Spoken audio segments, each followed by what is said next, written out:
को बोलते हैं आधा पेड़ा। जैसा कि आप कौन क्लास है आज हमारे का जिसमें हम लोग पहुँच गए हैं परिनिष्ठित भाषा।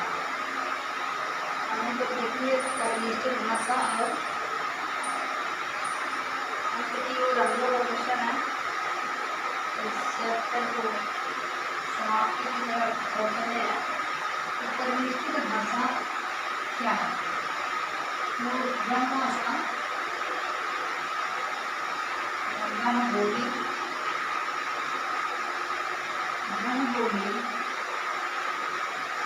जिसको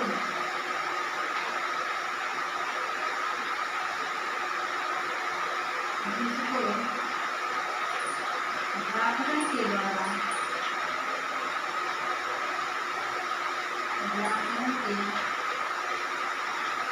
अच्छा कुछ लोग गलत किए थे फैन करने की वजह से आवाज़ नहीं आती है, तो मैं फैन नहीं करूँगी।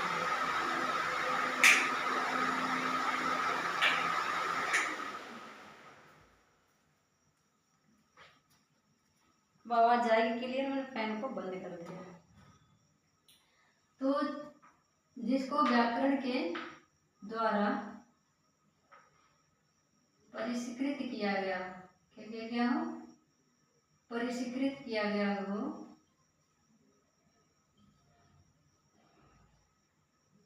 परिष्कृत किया गया हो। परिष्कृत का मतलब शुद्ध किया गया, ठीक है। तो परिष्कृत किया गया हो,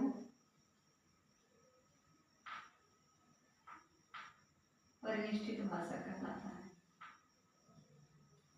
परिनिष्ठित भाषा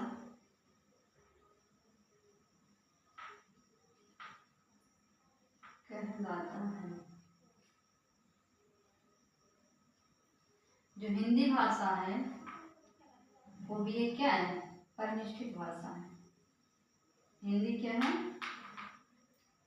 परिनिष्ठित भाषा है।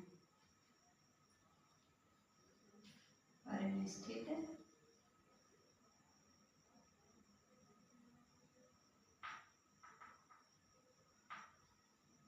परिनिष्ठित भाषा।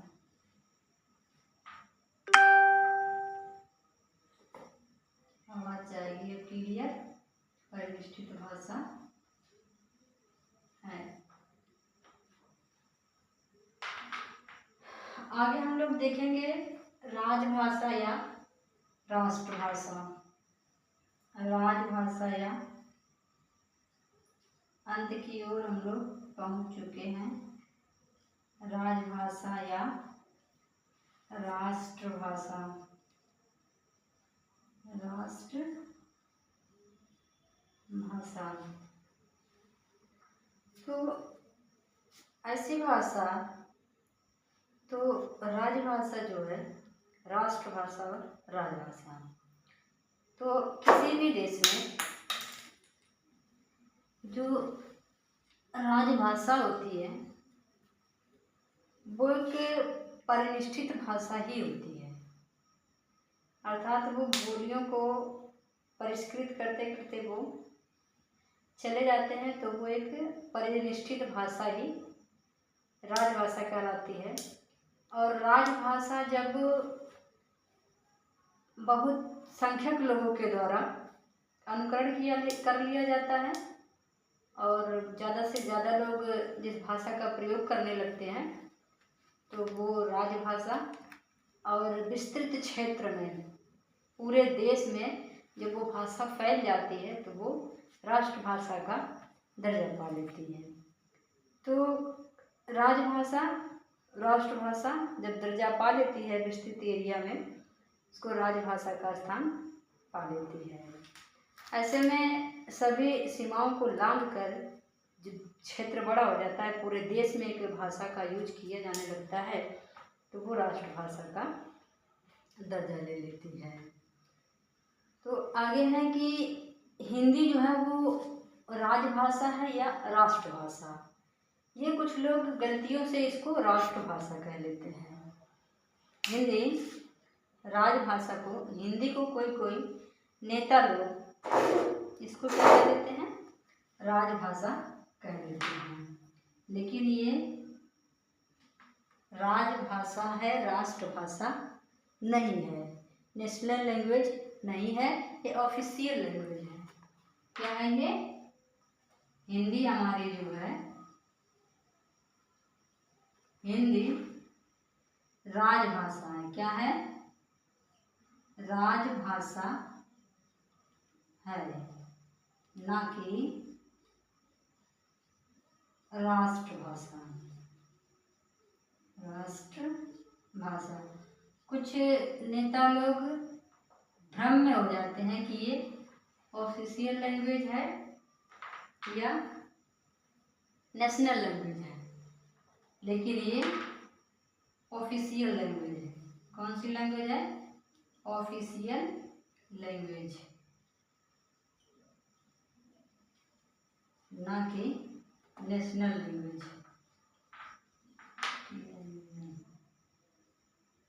नेशनल लैंग्वेज, ठीक। ये क्या है? ऑफिशियल लैंग्वेज है, ना कि राष्ट्रभाषा या नेशनल लैंग्वेज है। अगर ऑप्शन में पूछ लेगा कि हिंदी ऑफिशियल लैंग्वेज है या नेशनल लैंग्वेज, तो आप क्या जवाब देंगे? ऑफिशियल लैंग्वेज है। हमारे भारत के संविधान में, हमारे भारत के संविधान में धारा 343(1) के अनुसार, धारा 300, यहाँ की भारत के संविधान, भारत के संविधान के द्वारा दिखाई दे रहा, संविधान के द्वारा या संविधान के अनुसार हिंदी को राजभाषा का दर्जा प्राप्त है। राजभाषा का मोस्ट इम्पोर्टेंट क्वेश्चन है ये, सभी परीक्षाओं में पूछा जा सकता है। राजभाषा का दर्जा प्राप्त है। तो संविधान के आर्टिकल 343 और अंग्रेजी क्या है? और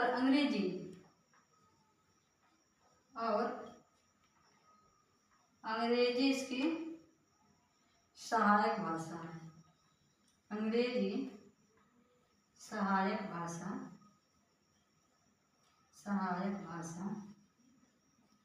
है। अब इसके नीचे अगर देखूं तो दिखाई देगा, अब नीचे नहीं लिख रही हूँ, ऊपर लिखूंगी फिर। अभी हाथ में गया है 14 सितंबर। 14 सितंबर को हिंदी दिवस के रूप में मनाया जाता है। 14 सितंबर को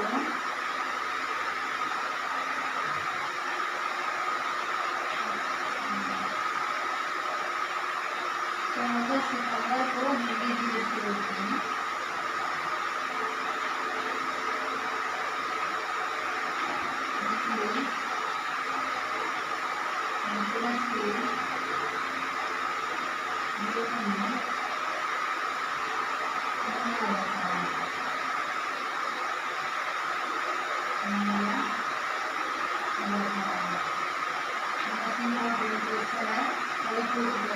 दिवस मनाया जाता है। तो इसलिए मनाया जाता है कि 14 सितंबर 1949 को हमारे संविधान में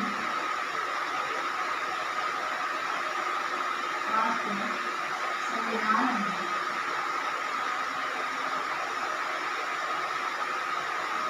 हिंदी को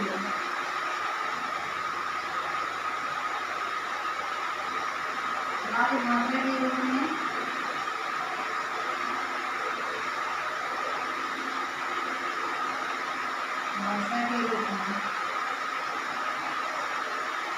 स्वीकार किया जाता है,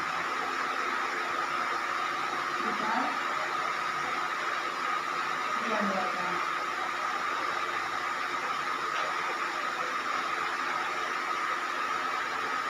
संविधान के आर्टिकल, संविधान के आर्टिकल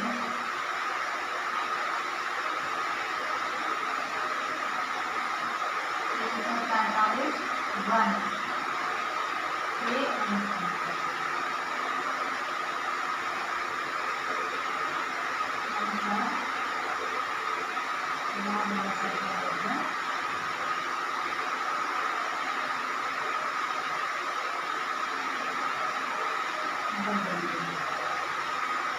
इसीलिए अपनी जरूरत करेंगे।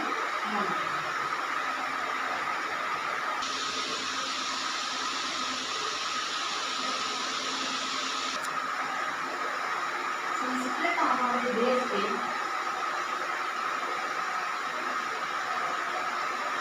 संस्कृत हमारे देश की सबसे प्राचीन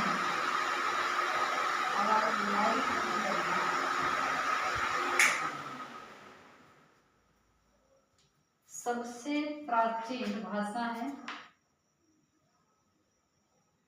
सबसे प्राचीन मतलब पुरानी,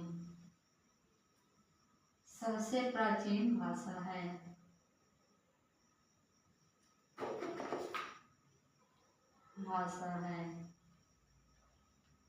अगर कोई पूछ ले कि हमारे देश की सबसे पुरानी भाषा क्या है या सबसे प्राचीन भाषा क्या है, तो वो संस्कृत है, जो हमारे देश के पुराने ऋषि मुनियों या विद्वानों के द्वारा प्रयोग किए जाते थे। इसका सबसे प्राचीनतम रूप विश्व की सर्वप्रथम कृति ऋग्वेद से मिलती है। संस्कृत की उत्पत्ति या संस्कृत की प्रथम कृति ऋग्वेद से मिलती है।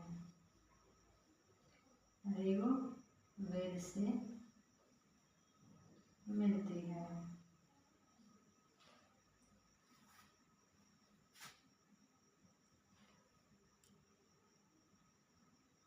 संस्कृत को आर्य भाषा कहते हैं। आर्य का समय था या आर्य भाषा। संस्कृत को आर्य भाषा, आर्य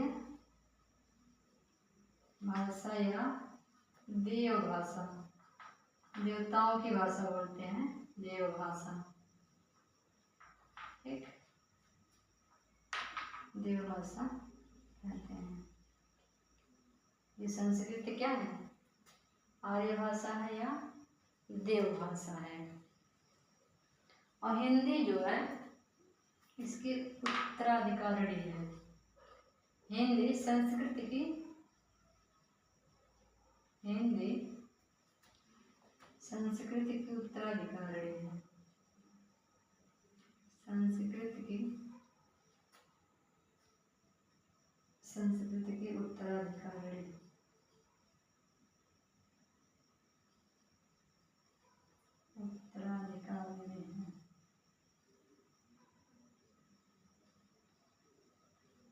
क्योंकि जो हिंदी है वो संस्कृत के ही वर्णों का प्रयोग करके हिंदी बनी हुई है।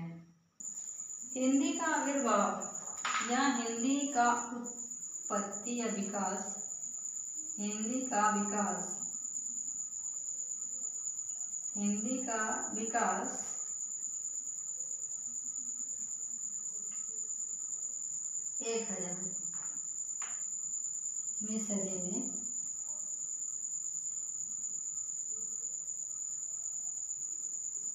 1000वीं सदी में हुई है।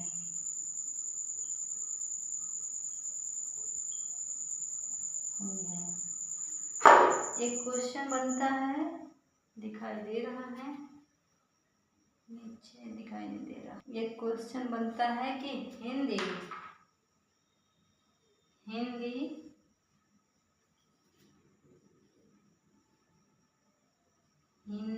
हिंदू और हिंदुस्तान, ये तीनों शब्द क्या हैं? कैसे शब्द हैं? ये फारसी शब्द हैं। कैसे शब्द हैं? फारसी शब्द हैं। पूछ लेगा कैसे शब्द हैं तो फारसी शब्द हैं।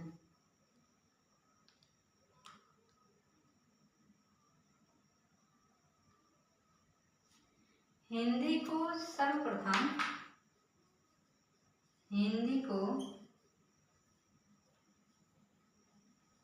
सर्वप्रथम सर्वप्रथम 13वीं सदी में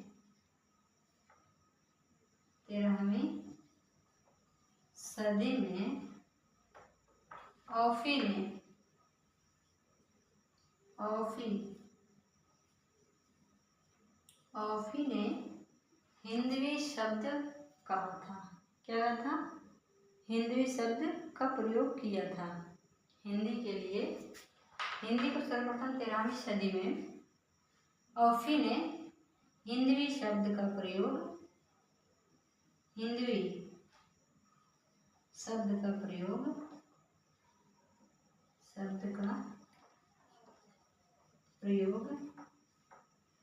किया था। तो जहाँ तक हमें आशा उम्मीद है 18वीं सदी में हम लोग समाप्ति की तरफ पहुँच चुके हैं। 18वीं सदी में जब अंग्रेजों का आगमन हुआ तब हिंदी को हिंदुस्तानी की संज्ञा दी गई। 18वीं सदी में अंग्रेजों का आगमन जो हुआ